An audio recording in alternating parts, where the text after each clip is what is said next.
My bet is that they betrayed Trump, and Trump wants revenge. I think Trump wanting revenge is something you can count on. Mm-hmm.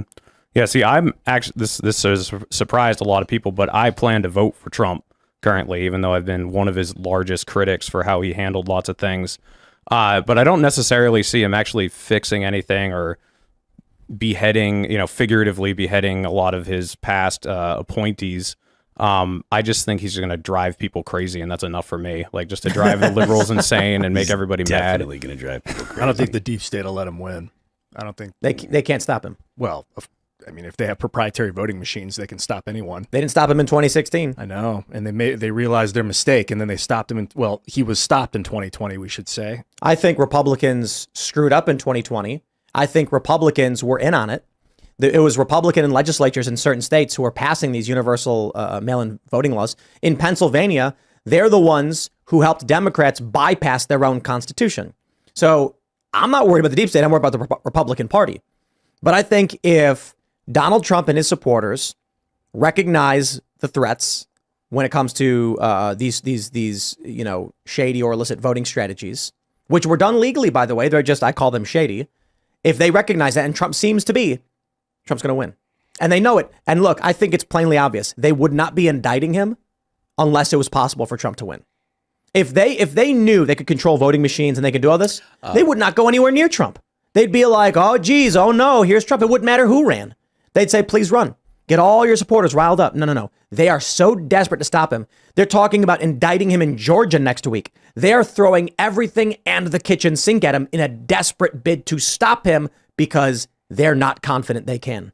Yeah, the only person who can stop Trump is Trump. As a possibility.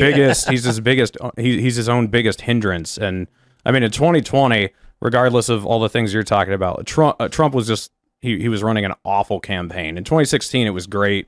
He was the new guy on the block. He was anti-establishment. He was going to go in and kick everybody out who was ruining the country. In 2020, it was kind of hard to make that claim after he'd been in there 4 years and everything was falling apart and we're passing all these giant spending bills.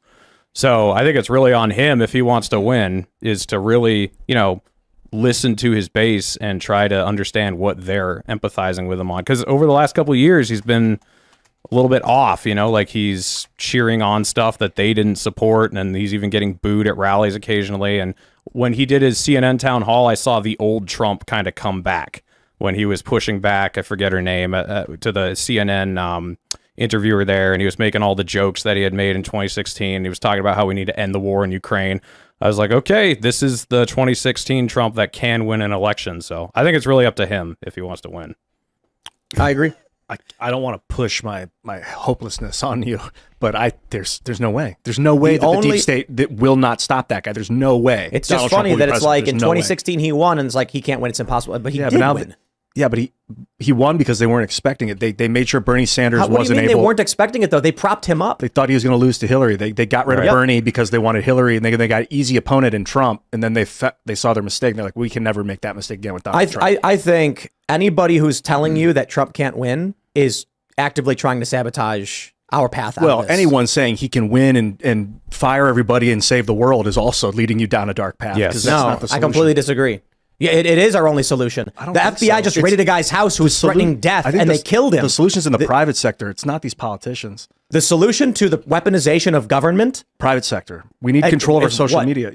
Communication technology. You need to be able to talk to your community and rally and organize and support each other. I would agree on a cultural level, especially with Elon Musk buying Twitter and then blocking government access to a lot of the information that they've been illegally, I would say, unconstitutionally stealing.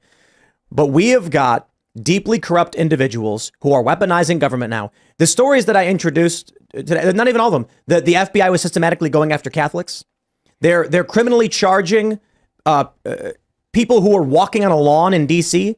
Antifa is free to go in every respect. You've got story after story of death threats, violence, the left. They're getting away from it.